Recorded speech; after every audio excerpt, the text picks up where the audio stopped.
Sofia. Yes, I was just clapping on the Zoom. Can you all hear me? Yes, that would be nice. You have to tell us who is it. Yes. Sofia is an art historian. She's a Leverhulme fellow, has been teaching for a few years now, is a teaching associate of the Center of Latin American Studies, and she's based at the Faculty of History of Art here at Cambridge.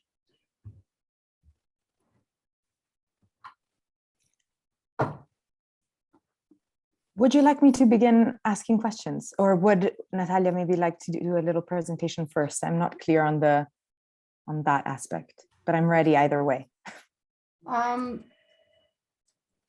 Basically, I just wanted to thank Gabriela and the class, Juliet, everybody here for organizing this book launch, especially because I think this is the proper place to do a book launch for this book, because it was mostly rewritten here. It was originally a dissertation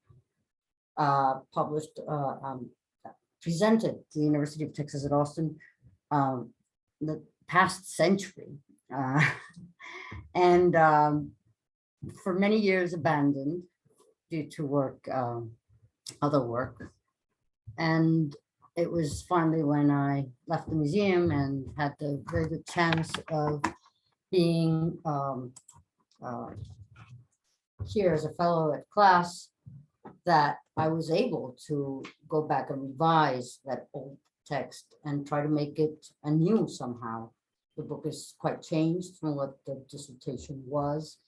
And one of the things I had to do was fundamentally go back over 25 years of academic production on 19th century South America on issues of indigenism and many other issues that related to the problems I was trying to discuss, the problems that Lasso's works presented to me.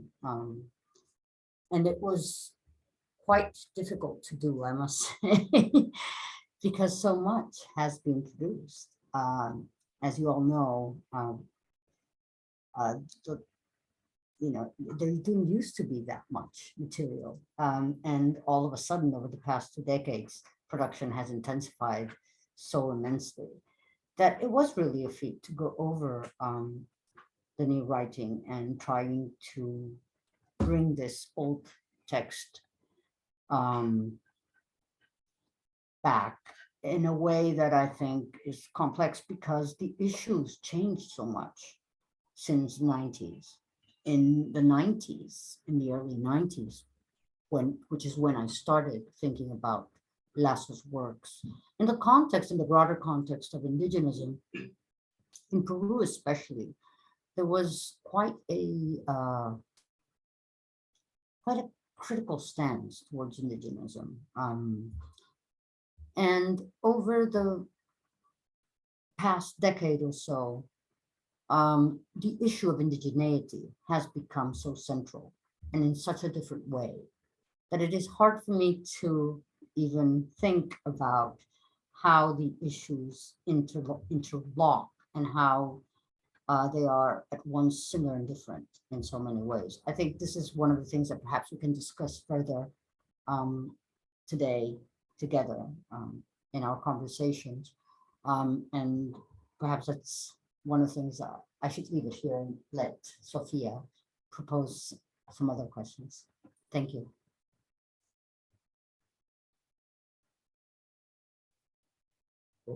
Well, super. Well, let me begin also by thanking Gabriela for organizing this event. And I have to say that I've been anticipating the publication of this book because I really needed it as a teaching text. So I've been teaching an introductory course at the art history department that kind of in foreground offers case studies in Argentina, Brazil, Peru, Paraguay, Chile, Mexico. but just short snippets of critical moments in the history of Latin American art, which of course is far too broad to even begin to address in an 8-week special course at BA level. But one of the kind of axes that really has defined each of and has linked together all of these case studies is the question, the question of indigenism and indigeneity, which is, of course, a relationship that you unpack in the book. And maybe that is the departure point. Like, can we talk about what these two words mean, how they relate to each other? And I should also quickly say that all of the students are very grateful because this is basically a wonderful opportunity for revision. So thank you also for this.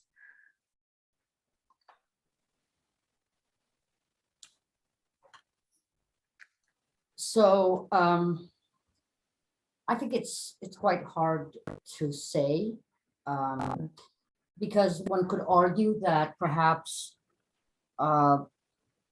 go back to Mariátegui, when Mariátegui says that there will be a day when the indigenous themselves will be able to speak for themselves. Basically, I'm paraphrasing, of course, it's not exactly as he put it. But I question that perspective.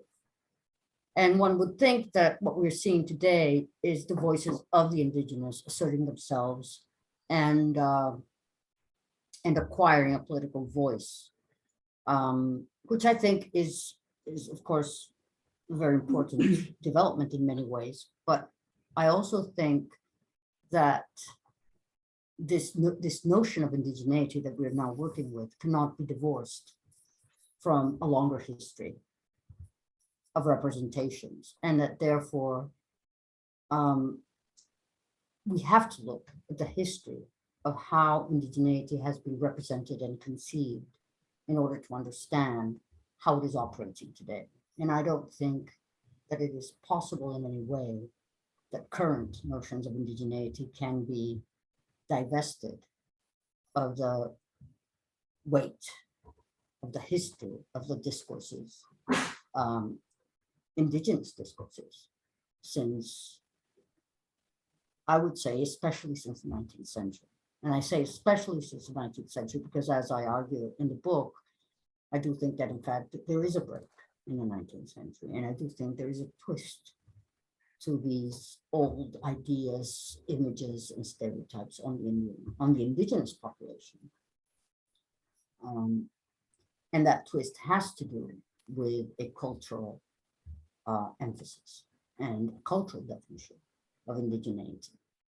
And I think that this definition has become so ingrained and naturalized that it is hard for us to look back to time when it was not the case.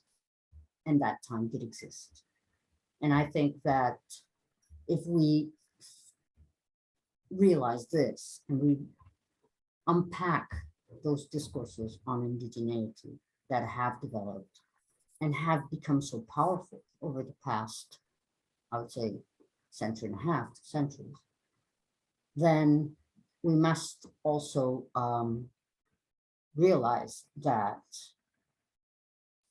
awareness of those old discourses are immensely important to think about the present. So, and the terms indigenism and indigeneity, of course, are so entangled that I don't think that there's a indigenous voice that can exist outside of indigenous discourse. And I know that there's a really amazing quote that I noted down, which is from the beginning of the book, where it says, "I argue to the contrary that the rise of modern indigenism marks a major rupture, one that affects and radically transforms the very notion of indigeneity." And kind of jumping off of this and sort of bringing the focus to Francisco Lasso, who of course is this disruptive figure that you're bringing to the forefront. You describe him as, and I found this really fascinating, as a nation builder. And if you can talk more about in what sense he was a nation builder, and how this of course relates to what you were just explaining in relation to the way indigenism fundamentally shaped indigeneity in that context? Yes, well, nation building, of course, for Latin America in the 19th century is a sort of central affair, and it's very self-consciously assumed by a group of elite intellectuals, among which Lasso can be counted.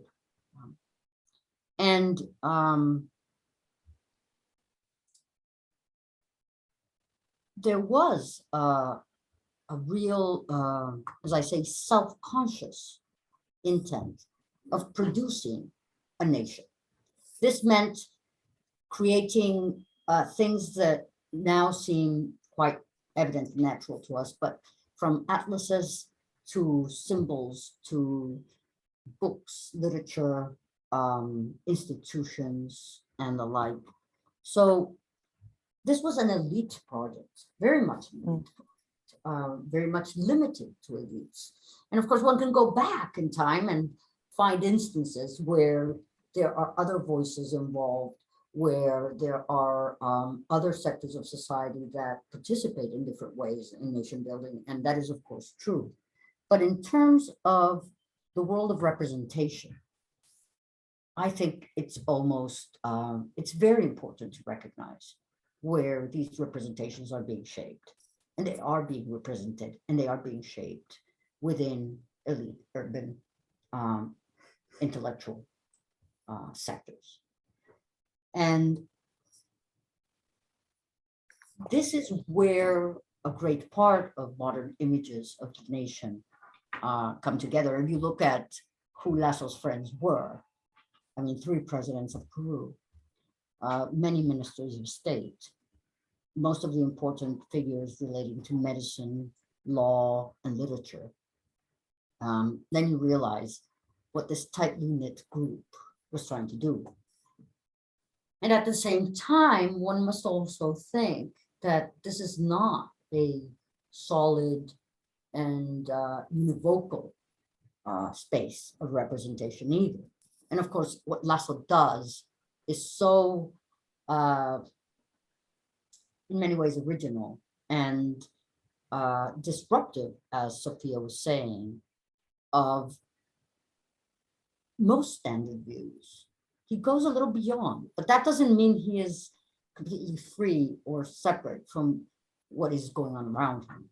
So I think that there is a balance, and I hope I was trying to strike the right balance between realizing what his contribution was and how caught up he also was in his generation's way of thinking and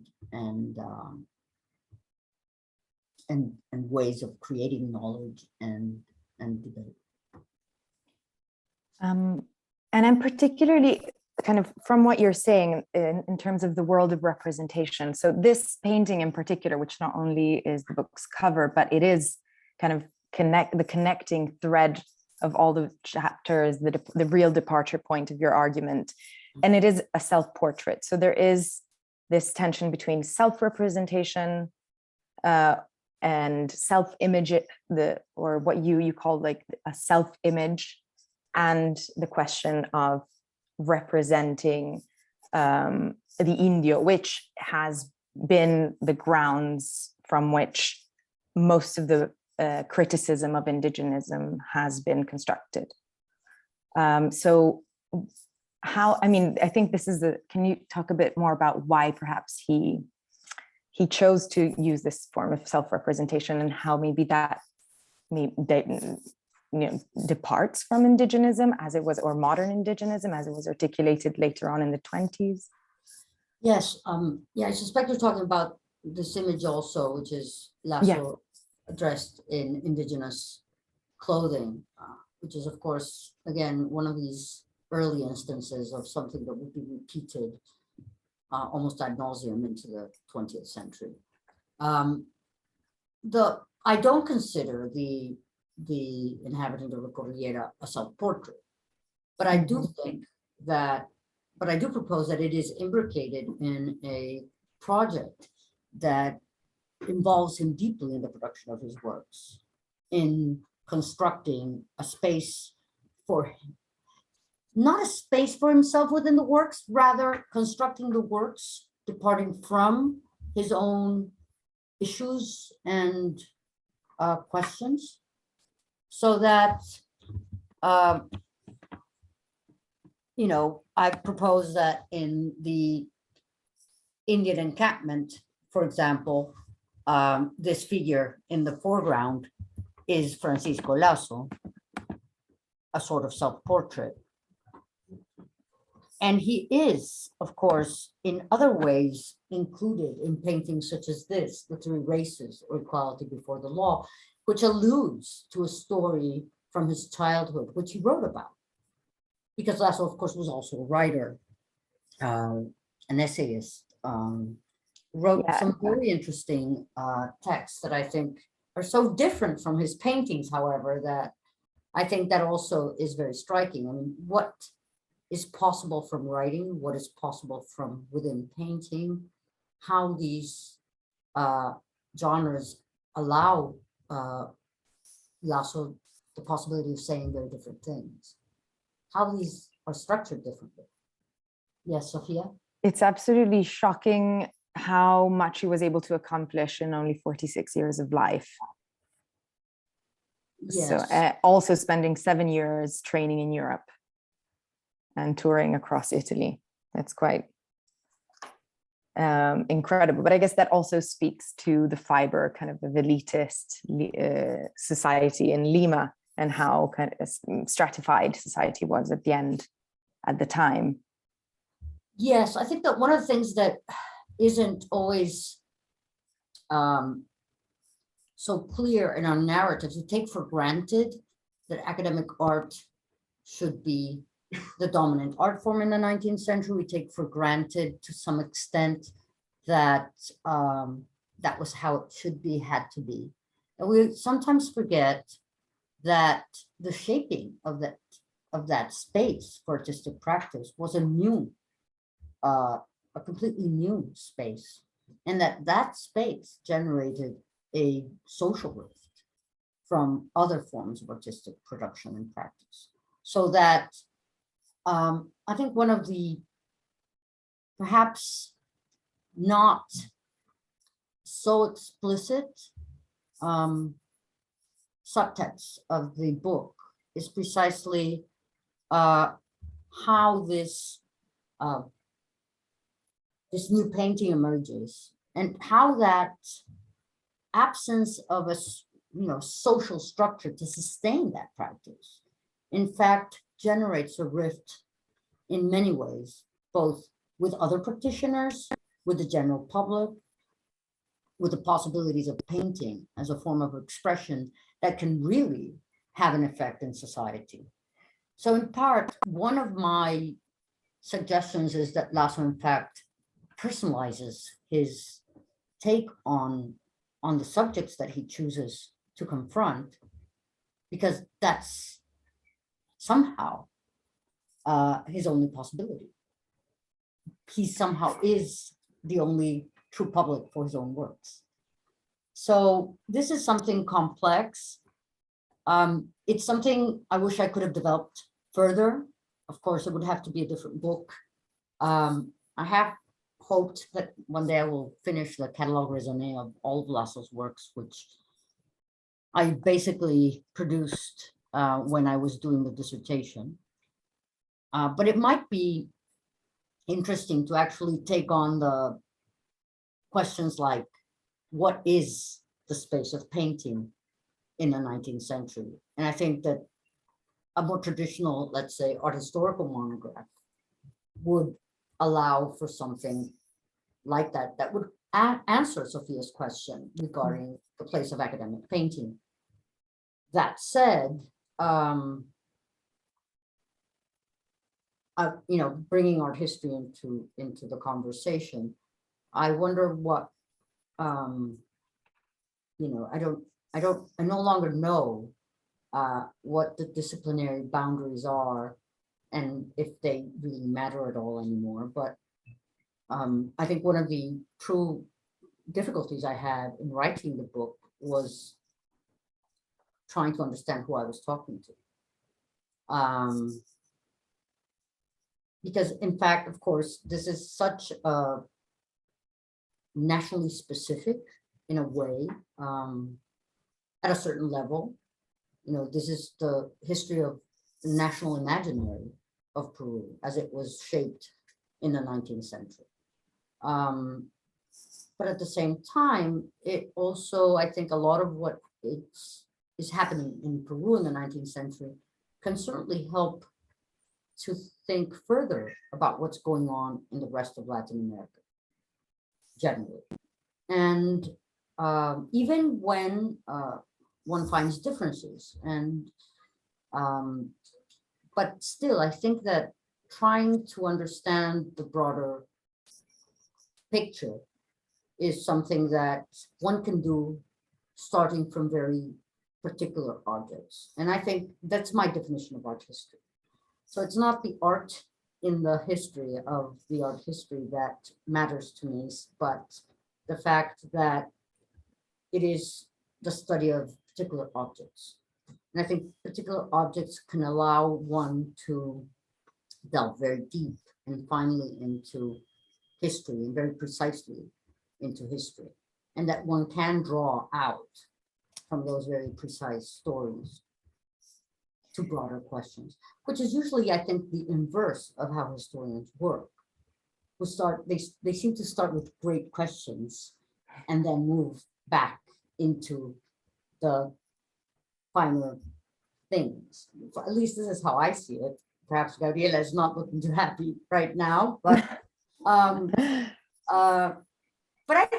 No, but definitely. That is a generalization, of course, but I do think that one loses sight sometimes of how potent certain objects are to speak to issues that cannot really be seen otherwise. And I think this is the case with Lasso. I mean, if you take something like The Inhabitants of the Cordilleras, how do you explain that painting when there's nothing really in historical discourse? I mean, in the writing of history that of what we know of the 19th century that could account for that painting. And I think this is one of the big issues that I have in writing the book is, so you have this painting, which is, I mean, you can't call it anything but indigenous. And then you look to how the Peruvian 19th century is described and discussed, and there's nothing that can account for it. How does this come about? Where does it come from? How is it archived also? How is it thought about?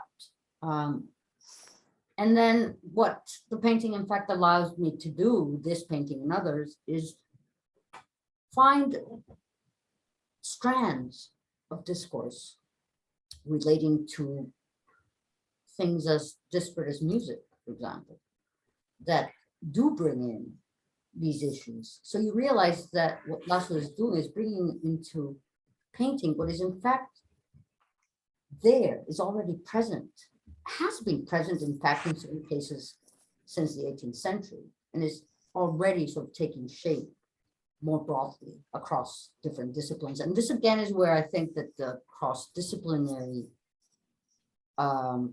approach to historical research is always very productive, because I think that's where you find, that's where you see how these things are coming together. And I think one of the things I enjoy is that I do think that Lasso is a great catalyzer of discourses and processes that are going on in the 19th century. So you could speak of him and think of him as a precursor. I'd rather think of him as a catalyst, somebody who was in the right moment in the right time to sort of take these things that were in the air somehow, or taking shape, and sort of condense them and materialize them into something very concrete. So many of the most important images of Peru that we have were basically sort of shaped by him in the mid-19th century. So this, I think, is to me the one of the interesting things is and I think it's this idea of the catalyst that allows one to bridge the monograph on an individual painter with a broader discussion on the development of broader discourses, which is always difficult. doubtlessly in this book, you're able, through fundamentally not mainly one work, but the practice of one artist, to address kind of the history and complexity and formation of nationhood and of a country for about a century. So one of the things that, in fact, I mean, speaking of another theme that really traverses the book and characterizes the history that you are tracing, is, of course, a history of racism and how ethno-racial classifications were formed and how their meaning, which was always unstable, was anchored to various images, various practices, whether that is photography or painting. And in particular, one of the kind of the tripartite classification you offer is between, you know, the Indio, the Criollo, and the Mestizo, which you problematize throughout the book. So can you maybe talk to us a little bit more about these three categories and how the work of Lasso has helped you deconstruct them or observe their mutability? Thank you. It's a complex question, Sofia, but yes, I would say that first tackle the issue of racism, which for most of us is it's not at all new that you know, indigenous discourse is not exempt from racist discourses. I think most of us are aware of that situation. But again, I think one of the things that authors like Marisol de la Cadena have explored with relation to the 20th century, for example, is how race in Peru is not always framed in strictly, say, biological terms, that cultural definitions are at work in shaping these racial constructs. And in fact, what I think is necessary to think is that there are no separate spheres of the cultural and the biological, say, in racial construction. That's why I chose throughout the book to use the term ethno-racial to discuss these categories, not racial and not ethnic, but ethno-racial, because I think that they do bring together the very complex, very overdetermined aspect of categories, of racial categories.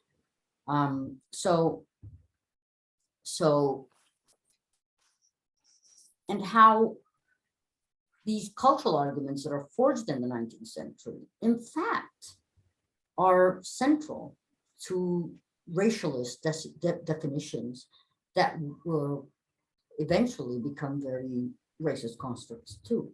So it's a very complex issue. I'm not sure that I've been able to summarize it properly here, but I would definitely argue that I hope that the book contributes to think more broadly about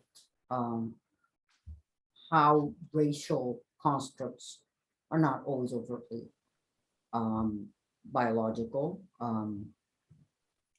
And there's this amazing quote in regards to the work Inhabitant, where you say the reading of the Inhabitant as mestizo only became possible at a particular historical juncture when the concept of mestizaje as a social process figured in the massive internal migration to the capital beginning in the 1940s, and as a national ideal involving the sublimation of socio-racial differences had become generalized.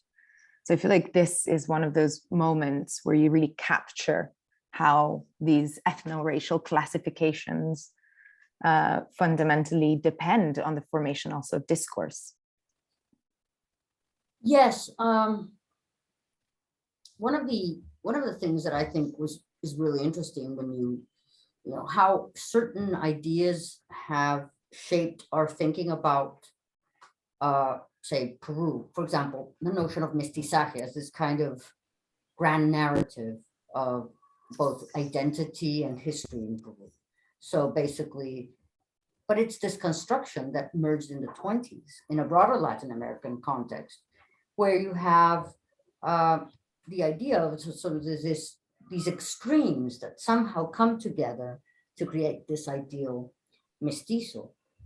But what we forget is that notion is a 20th century notion. You cannot take it back to the 19th century. So, for example, and I argue very strongly with colleagues who have claimed that because they find that the figure's face in the inhabitant of a cordillera is to them indeterminate or not Indian enough, that therefore it must represent an ideal of mestizaje. And I think Patricia Oliart, among others, has, I think, very forcefully shown that the notion of an ideal of mestizaje was non-existent in the 19th century. And I always like when you find these changes, because they help, I think they bring to the fore how constructed so many of our ideas are. For example, the very idea that the Indian is a Southern Andean cultural form, that is Quechua or Aymara equals Indian, is something that is so naturalized in our minds that it's hard to see how that is such an arbitrary and such a recent construction. And I think when you look back to colonial images, you realize that it is a very recent construction in so many ways. I think that what I would hope would be, I would expect a response from colonialist colleagues. I have one sitting right next to me, because I think that a lot of things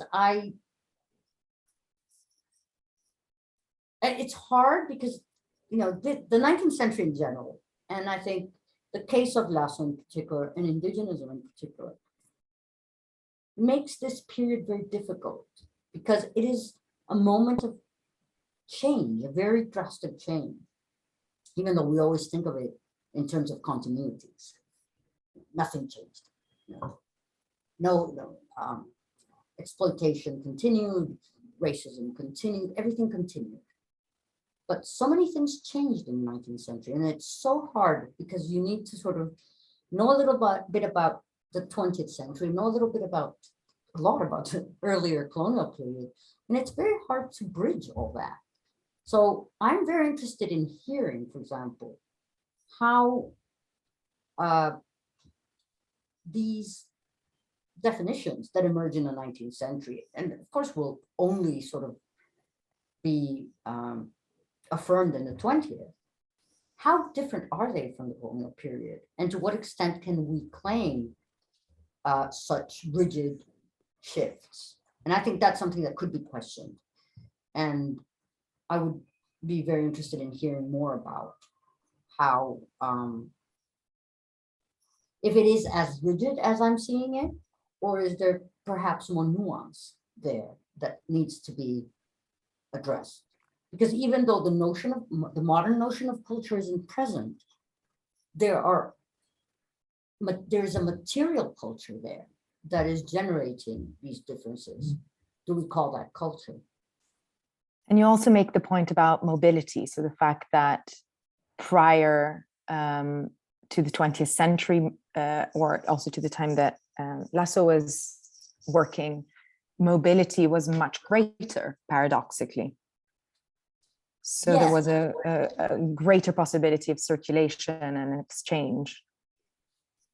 Yes, there were a lot of, and I think there are so many things relating to the 19th century that are still unexplored. There has been economic history. There has now for some time been quite a bit of political history. Independence has been explored quite significantly. But I think that there are huge issues in the 19th century that have yet to be addressed. And things as key to me as how elites are formed, how they are what happens with movement? I mean, we know that the markets changed, that commercial circuits changed. How did this affect broader social groups? How did that define new social Well, groups? one thing I was really curious about, speaking of this, is that when you were talking about the rift between painters of high social standing caused by sort of them entering a global capitalist economy, but with a local scene of artists. And you also mention indigenous sort of peers that are of indigenous and Afro-descendant backgrounds. Who are they? What kind of information did you encounter about this, which of course isn't quite as visible as we would like? Well, yes, it's actually, there's a recent text by Luciano Farding about the painters of the early 19th century, but there are other essays and books that have been published where clearly the painters were mostly of either indigenous, mixed, or Afro-descendant status, especially in late 18th century Lima. There were quite a few Afro-descendants that were major painters. Jose Gil de Castro is one, for example, and very well-known example. The painter of Bolivar, he's a key example of an Afro-descendant who was a painter. What happens to these artists in this transition? They sort of start disappearing, and I've always found how extraordinary. I mean, it really is extraordinary. You look at who the painters were in the early 19th century before independence, and who the painters were in the mid 19th century. There is an enormous rift. Painting becomes an elite practice, and the new circuits and the new and there are those who have studied Carlos Formente, among others, how also the professionalization that occurs in the 19th century generates this basically these spaces of exclusion. So I think that that's something that needs to be looked at in more precise terms. You can see it very clearly in painter. There is no doubt about it. I mean, none at all. And the change is drastic. At the same time, you already start seeing that in the early 19th century before independence.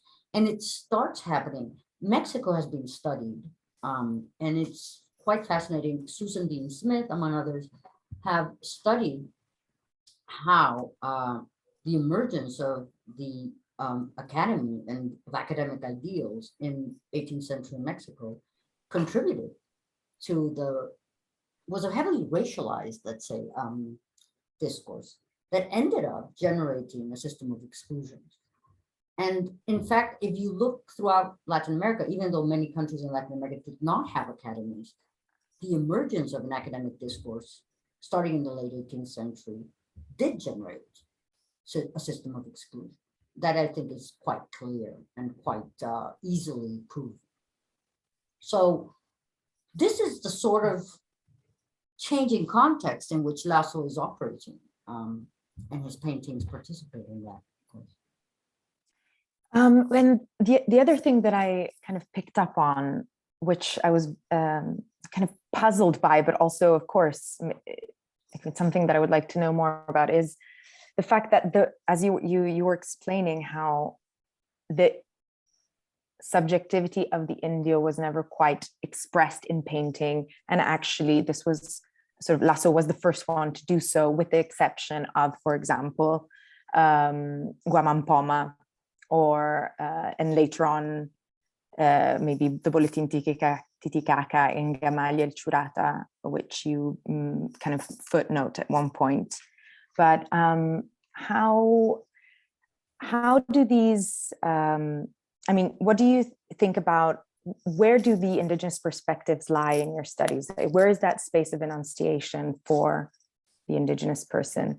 And to this question, I kind of want to attach a secondary, kind of very important final question, which is to do with photography and how you have used photography in your book, which is kind of, I have to kind of foreground an extremely fascinating study of how the photography changes from becoming a more anthropological scientific exercise into the production of postcards, and what that generates, what that shift generates. Well, big questions.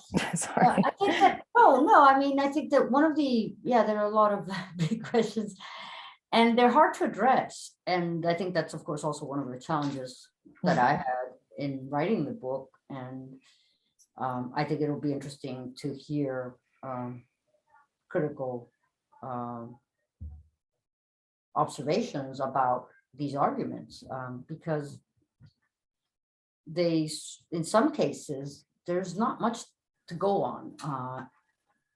As to the general question is where the Indigenous voice is, well, I don't think it's there at all in this sort of production, and I think that's a key issue. These are images that are being created by non-Indians. This will be a pattern of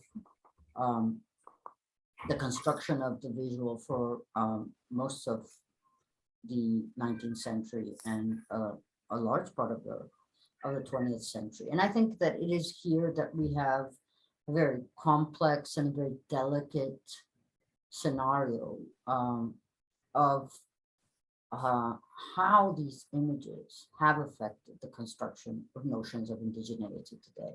I think that is a very critical and a very sensitive question that needs to be addressed, I think, with great care and but also with great critical acumen. I think we do need to be aware, and I think that if anything, if the books makes us even more aware than I think we already are of how our discourses are shaping racial categories, ethnic labels, etc. The more aware we are, I think, the easier it is to fight them and to unpack them and to think critically through what confronts us today. And I think that so many images that are with us today, and in a way I contradict something I say in the prologue, where I say that, of course, this Indian, is something, a thing of the past, that it no longer has such hold in the Peruvian imagination. I wonder if that is true, and that's something I would ask more broadly to my Peruvian colleagues. But I think that a lot of it is still present, and I think it's still very much present in so many of the representations that shape our current understanding of the nation, not just the past. Even if they're not exactly the same, even if they've changed, even if they're not as recognizable in the same form. So I would say that's, with respect to photography, I actually perhaps should have gone further, I think, in exploring the issue. Although this is another thing that is really interesting, is how early Lasso's images are. It's there aren't a lot of photographs of Indigenous subjects in photography in 1855. To say, I don't know of any. And I do know quite a bit about 19th century photography. So actually most images start to appear in the 1860s, in the early 1860s. And they only really evolve in the 1860s, 1870s as a genre, and as a kind of a consistent set of images. So I tried to be very precise in creating a context for Lasso, and I do look forward to images that were created afterwards, immediately afterwards, but I tried to be rigorous in terms of how to speak about images. So I do talk about later images, but I try to be careful about doing that, and where I speak about them. But the truth is, and I think that's also interesting to think about, when this painting was made, there were, as far as I know, at least in Peru, no images. Maybe there was one, I don't know, but none that have come down to us. There were no images of indigenous subjects in photographs yet. So these are all issues that are really, I think, interesting, and they all bring up complex questions about the history of representations. I think somebody should take on the issue of 19th century photography. Deborah Poole, of course, has a classic book on the representation of indigenous subjects in photography, dealing mostly with anthropometric and images of travelers. But I think it would be very interesting if somebody wants to do a dissertation to see how those images crossed over from, I mean, I think that setting apart the notion of a scientific discourse as something separate is always complex, and I think it would be very interesting to bring a more sort of nuanced and very, I think, a very precise history of how these photographs emerge, how they circulate, where they end up, would be fascinating to do. And I don't think it's being done yet, even though I think Deborah Poole's contribution was, of course, immensely important still. Thank you so much. I mean, I do ask really complex questions, so my apologies, but you are giving the most fascinating answers, which, to be honest, I mean, this is the way, you know, opening up questions with questions is, I hope, the way that then people then are inspired to write dissertations. I do have more questions, but perhaps I'm asking for guidance. Shall we open up for questions from the table? Sure, thank you. Thank you, Sofia. Thank you so much for those questions. I hope that people will be slow so I can ask one more, but let's give precedence. Shall we take questions from the audience? Yes, can you say your name first?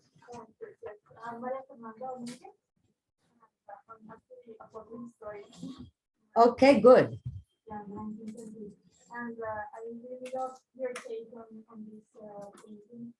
Specifically, I did some research on Garay, that is an academic Yes. in Colombia, and looking at the existing bibliography, I thought that everything related to academicism was always very conservative, that you didn't have anything to say except, you know, what we know these things, but there is also a big effort in this transition, the shift that takes place between the colonial and the Republican. And for example, the Castro research is very different in that sense, because it's really looking at the specificities of how new mediums, new materialities are actually creating also professional painting, like this transition from the guild to the professional artist that moves to Paris, and etc. And so I wanted to ask also, what else did you find in this 20-year period between the first time you wrote about Lasso and the book? The panorama writing. It's interesting. I mean, in a way, so many things. We've learned so many things in 20 years, but perhaps not as much about art history. I mean, at least in Peru, I think one of Ricardo Kusunoki's work on the transition in the 1820s and 30s, I think has been very inspiring, in the way he introduces the notion of the market, for example, to address the questions that you were asking about how this shift happens, which I think has been, you know, strangely a non-question for a great part of the, if you go through the literature, it's sort of taken for granted that you're dealing with academic painting, right? And I think it's interesting that it hasn't really been an issue. And I kind of wonder why it hasn't been an issue. But I think that one of the interesting things that Ricardo Kusunaki does is open up the issue of the market and the opening up of the frontiers and the circulation of both prints and artists throughout the region in a way that really sort of brings in the notion of the liberal arts into a new focus, thinking in terms of liberalism properly, you know. So I think those are interesting questions that need to be still studied quite a lot in the region. I think you're right. That is a kind of a blind spot. I think there are many blind spots still, but I think that so many of them lie in this fragile space between what's academic and what's not, and how those lines are drawn and how they are become effective. Yeah, thank you.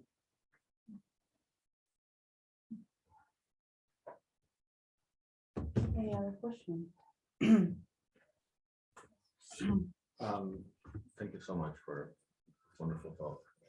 I know precious little about Lasso, so forgive if this is a very simplistic question, but you described him as a member of a group of enlightened, educated elite individuals, presumably whose model of education was European, and negotiating how to implant that in the country that they grown up and loved. What was there a project involved in him being the first to install these images in academic painting? What was he trying to do in terms of the identity of the country? Was he distancing himself from those images? So you mentioned that he was his own audience because a lot of this is highly personal. In what way was he trying to then expand that to a wider audience? Well, I think that in fact they both happen simultaneously because these are public images. I mean, he donates this painting, The Inhabitant of the Cordilleras, and other paintings to the state in 1860. So he's thinking in terms of the nation and thinking in terms of the future visibility of these works. The fact that so much of what is personal goes into their making doesn't take away from the fact that they're public images. In fact, these personal references are not visible. They're not, you know, you can't really see them. I mean, you have to know a lot to figure them out. It's kind of almost like he left the traces there for one to figure it out. But I think that this is one of the complexities and the tragedies of this generation is they are inserting themselves into an international bourgeois culture. They're entering international markets and circuits.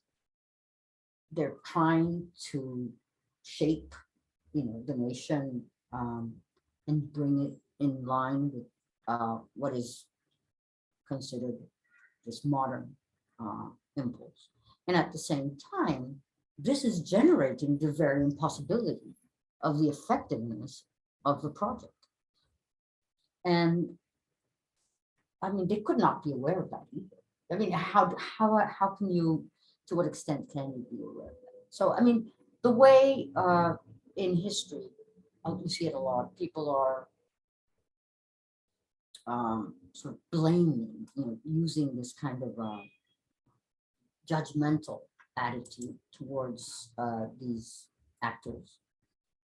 I think it's quite problematic in a number of counts, but one of them is not understanding how it's not within anyone's real control, really, a lot of things that are going on. and to understand the systemic nature of these processes is crucial. That would be my answer.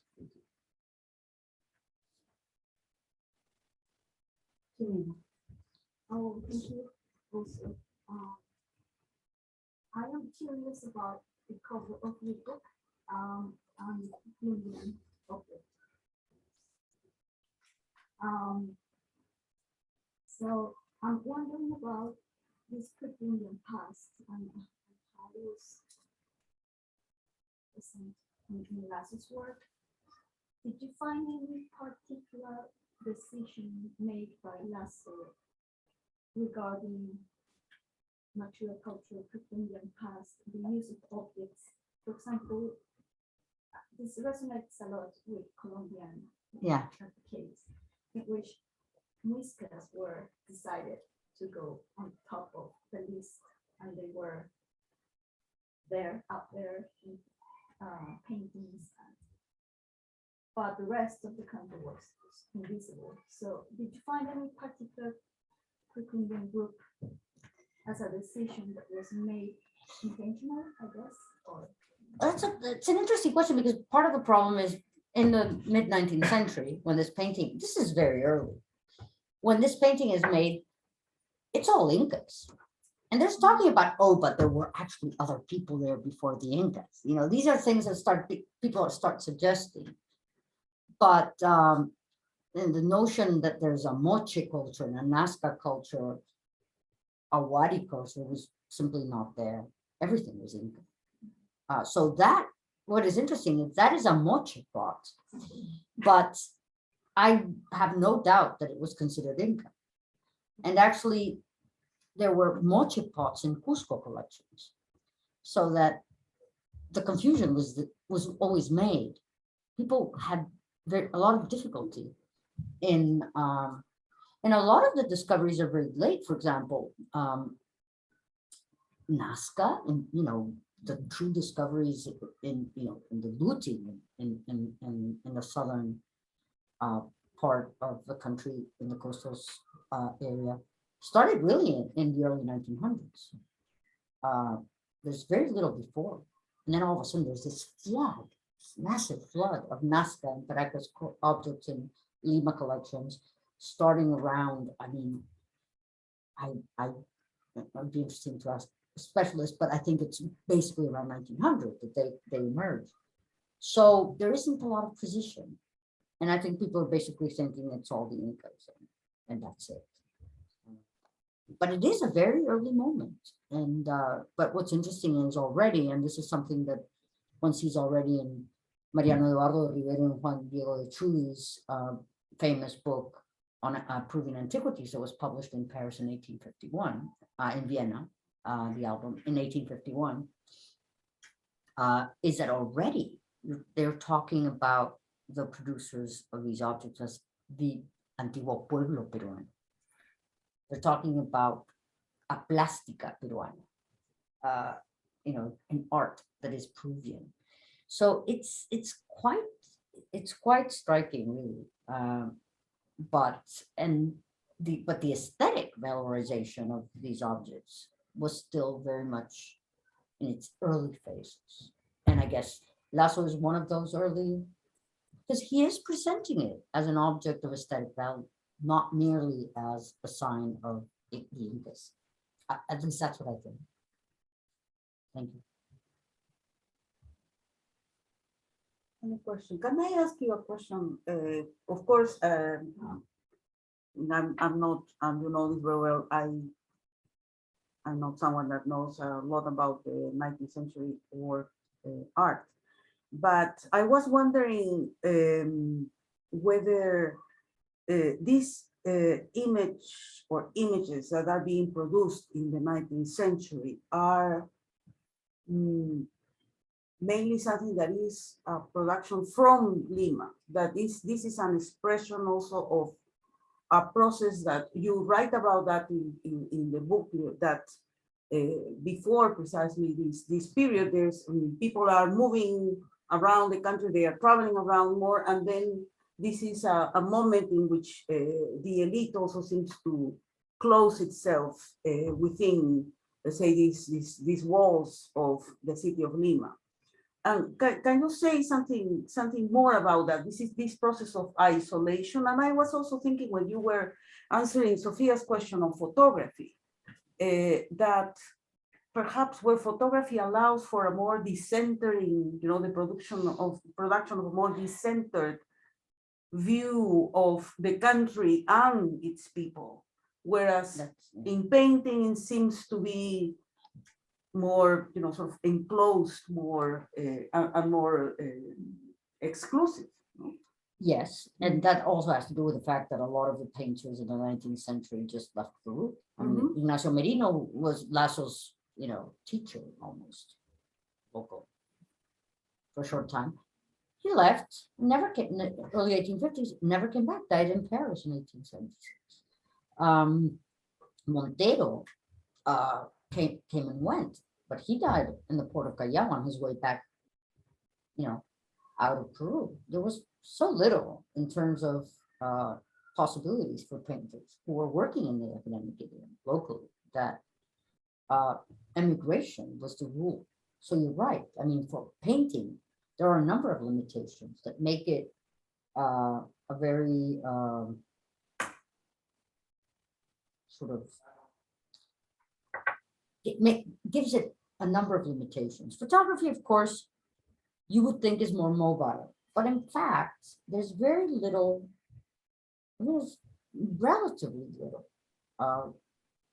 imagery of territory of Peru until the 1870s. And even then, it's kind of scarce. And of course, to photograph something, you have to be in front of what you're photographing, which is a good point that you make. But at the same time, you find that a lot of the photographs of indigenous subjects are made in studios in Arequipa, La Paz, or Lima. And even in the 20th century, and I think this is actually very interesting, how few local photographers actually produce ethnographic photography. That is something that has always struck me. And it struck me when I realized, this is thanks to working with Edward Rani, with whom I learned so much about Martin Chambi, among other photographers, is that, yes, Chambi's ethnographic images, he's one of the few photographers of the Southern Andean region that actually has a systematic approach to ethnographic photography. And then, it is striking. And most of images relating to what we could call for now, for the sake of brevity, ethnographic photography, is produced by foreign photographers traveling to Peru. It is very striking. And I think somebody should think about that more. I find it hard to grasp and hard to account for. But I think it has to do with this separation that is, increasingly, and what I argue, and I think there is more to that, although it's perhaps harder to pinpoint, is that in fact, indigenous discourse creates that distance, contributes to create that distance, because what it creates is an object so distinctly other and so distant in so many ways that it does construct that distance. Because in fact, what it's constructed is something so homogeneous, so closed onto itself, that it really doesn't seem like anything else, It ends up happening that way. So it is a competition. And I think that how this separation, how this rift that is both geographic and cultural and even political, how it is constructed, how it is enacted in so many spheres and in so many ways. I think it's one of the great questions of Peruvian history, and yet I don't know that many works that explicitly try to answer it. So this is another thing that I think I always sort of confront in the book, is that it just brings up all these questions that I don't have the answers for, of course. There are too many. Yeah. If I can ask another question, since we are at the Center of Latin American Studies, I want to ask, do you think this is this unique to Peru? We like, Peruvians, and I think anyone who is from Latin America like to think that, this only happens here, but can you say something? I mean, is this something unique to Peru? Is this something that all other countries in Latin America are also experiencing, or at least some other countries are experiencing? In many ways, it's exceptional. I mean, in many ways, Lasso is an exceptional figure anywhere. And this particular construction is sort of comes together in a way that doesn't really come together in painting very much until very, very late in the 19th century. At the same time, there are many aspects of the process of the objectification of the embodiment of national ideals in ethnographic types that becomes a constant throughout Latin America. So there are aspects of the question that I would say are general and can be seen across the board everywhere.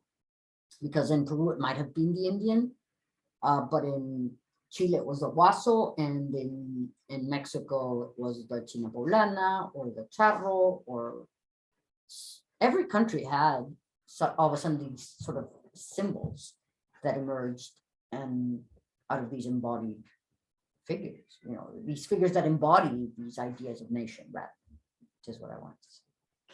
I think, Rafael, you were pointing that there were some questions on yeah, the there are chat. a couple. Actually, the last one is most relevant. Somebody mentioned Gabriel Mariaca about ethnographic photography. It is time to mention Ricardo Villalba in La Paz about 1870s. Yes, Ricardo Villalba is this really important figure that I think deserves a dissertation. And Deborah Poole studies some of his works, and recently Lisa Trevor has published an article on some of his photographs. But definitely, I think one of the great photographers of the 19th century and one of the most complex figures. We know so little about him. We really know so little. And he was in Bolivia, he was in La Paz, he was also active in Arequipa, in Puno. So, but somebody has to do the research. I mean, there's nothing on him. So yes, it would be fabulous to hear more about Villalba. Yeah. A little bit earlier, somebody asked, I think was quite an interesting question, regarding the question of indigenous voice. Isn't the indigenous voice in the textiles and garments that Lasso presents? Yes, Elena, that is a very good point. Definitely. In terms, in a certain way, yes. I guess my reference was to how those images are constructed and how those images are transmitted. But of course, perhaps I should have been a bit more nuanced in my response. Okay. And then we also There's another. no, this one. Yes. It's from Horacio Ramos Serna. You argue that when it comes to 19th century allegorical paintings like Lassos, it's a mistake to expect naturalism from images of race.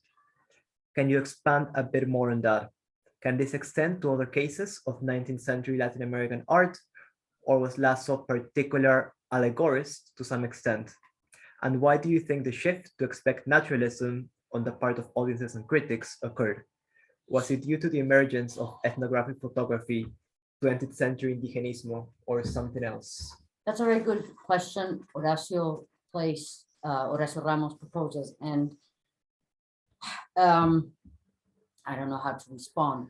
What I would say is perhaps just that I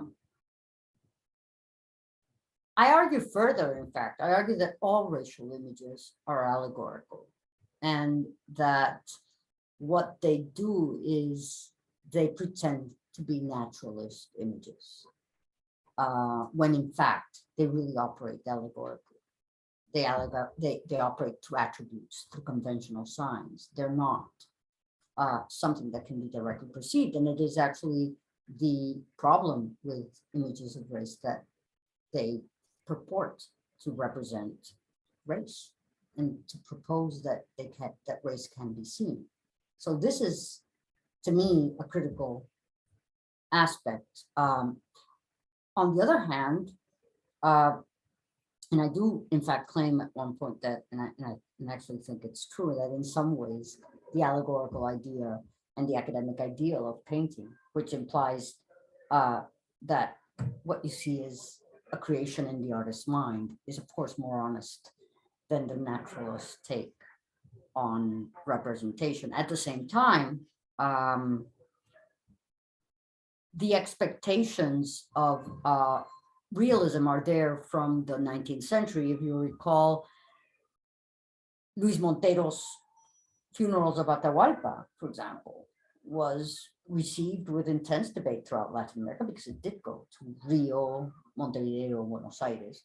And the painting was received critically, and people were saying, well, you know, those girls in the front, they don't look like Indians, they look like Italians, you know. And there was a huge debate about the status, the ethnic status of these, and how race is represented. And that is always at issue. And it seems to have been always at issue. I mean, there's not a lot to go by in terms of the record, but I think there is an expectation that we will be able to see this. And I would be interested in hearing more from colonial colleagues about how much of this can also be identified in an earlier period. Mm-hmm. And now no. Well, do we have any other I think there's questions? one more. Okay, this comes from Vered Engelhardt, if I don't pronounce it right. Regarding indigenous voice, the chapter on Yaraví seems crucial. The fluidity of your archive already points to the necessity of working in that space of the blind spots you mentioned earlier, of the academic and non-academic. I wonder if you could speak of the popular in contrast, as music is so constitutive of this national popular, and you talk about the construction of a painting academy at the time as part of the nation building project. How does this painting in this time, you think, relate to the popular? I imagine this has to do with the paradox of indigenism you present as a category of approximation that creates a new sort of distance. It's a very complex question. I hope I can respond at least partially to it. I would say that yes, the whole discussion on the Yaraví and both indigenous poetry and indigenous music in the 19th century is one aspect of the construction of the idea of a people as a sort of founding constitutive element of the nation. There is a people, and this people is also culturally defined. And you see that from the late 18th century. You know, in the late 18th century, we already see the emergence of the idea of nations defined through culture. And Juan Carlos Estensoro wrote about the 18th century in these terms, the Yaraví in the 18th century in these terms, in a thesis that I don't think has been published. At least that aspect of it hasn't. So there is an issue there, and but the problem, and I think this is part of the frustrating aspect of this material for those who are seeking an indigenous voice, is that when you go through the archive and you listen to these Andean legends that were recounted in Peruvian literature in the 19th century, you really can find very little traces of anything that sounds like it could be an indigenous voice. So what we have are ideas about the indigenous, and as I say, very little ethnography to go with it. So what happens is you see a process of a real invention of a national popular ideal that is really based on not much at all. And I think that the history of the legend of the Manchaypuita, for example, which I go over, is a classic example of that. No, you know, it's a literary theme that is transmitted from one author to the next. And even though it might draw on oral traditions, it also very quickly transforms those traditions and turns it into this very sort of static, conventional narrative that becomes a cultured literary form. So again, the challenge is enormous. The archive is slim. So how to study 19th century music, however, how to recover those fragments, I don't have an answer. I don't know. I don't know where to start. But the question is there. And perhaps Elena Phipps's mention of the textiles as a place where you can find some sort of indigenous voice is probably easier because it's perhaps more recoverable, more tangible. And yet again, when you go through how many dated 19th century textiles do we have? Not very many. How can you date textiles? How do you historicize textiles? I think that's a huge challenge, the historicizing textiles. I mean, if I could think of something that I would really love to see someday, is somebody who finds a way of giving historical position to that production that is so divorced from any archive, so divorced from any documentation. How do you, and this is, I think, where art history has a lot to offer as a discipline in terms of its expertise regarding how to go about extracting information from objects and from material culture. That would be my bet. Music, I don't know. But that's probably something that Baird and I can talk about further soon. And this is an ignorant point. So the indios were more visible in music and in art in the colonial period. No, No? there is no Indio in the singular. My argument is, at least, and this is again, oops, there's a Gabriela looking into the ceiling, but no, it's an issue of debate and we can talk about it. But what I can say is that visually, the singular collective does not exist quite in the same way in the colonial period. No, So this is all art in the churches and for the colonial. but even when you do have in the 18th century images of indigenous subjects, they're always described in the plural, they're always described as diverse. But I meant the indios as producers of art. No, Indios as a diverse population with many faces and as always a very plural and diverse, even though in visually it does not exist as a singular object. And I think this is the big sort of, I mean, it might be evident, but this is the big sort of, oh, you know, kind of realization, at least for me, is, oh, there really isn't quite anything quite like that previously. But there were indio artists working in the colonial period. There are indigenous artists. Oh, yes. Oh, yes. And they were, if I understand I know very little about this, just for that purpose. but they were also they were also not just following exactly what Spanish or the Yeah, I think that an important thing that I keep thinking about is Hispano-Guarani Baroque, for example.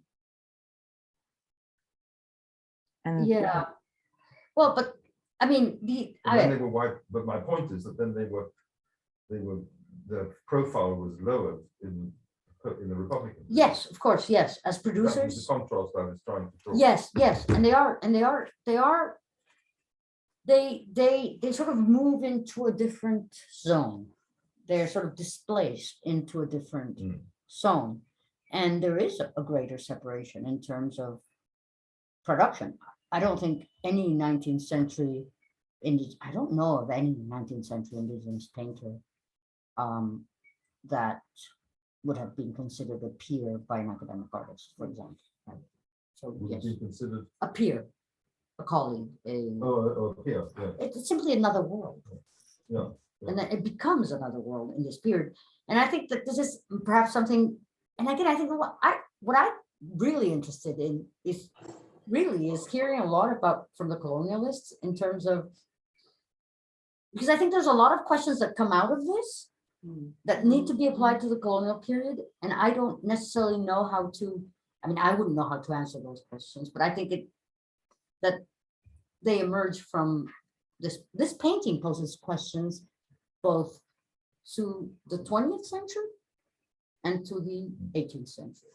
And I have done my best to try to locate it, but I think that there's still a lot to be said about the kinds of questions that it poses both forwards and backwards. What did Gabriela say? Oh, that we're all waiting for that. We're all waiting for that. Well, I think we are, we could continue, but this has taken a while. I think this shows that it's such an incredible and rich research that Natalia is presenting in this book, and of course in her long list of publications. And I want to thank Sofia for asking this wonderful, complex, difficult, and extremely interesting questions. I think it is a dynamic that worked pretty well, and also the audience for attending and also for bringing more questions to think about. There are all these dissertations that, you know, floating here. And well, it seems that, well, Natalia, you should come back here to have your own seminar. There's so much that yes, please. we need to learn and to discuss. So a big thank you to Natalia, Sofia, and to everyone that has come. Thank you so much. I will like to invite you to come to have a glass of wine with us, and so you can also ask other questions or simply, well, approach Natalia and talk with her. Thanks everyone in different parts of the world that have attended this seminar. And again, very big thank you and congratulations, Natalia, for this wonderful book. Thank you, Sofia. Thank you. A pleasure, Sofia. I hope we have a chance to meet in person sometime. I have a lot more questions, in fact, so maybe I'll email you. So thank you. Bye-bye. Thank you.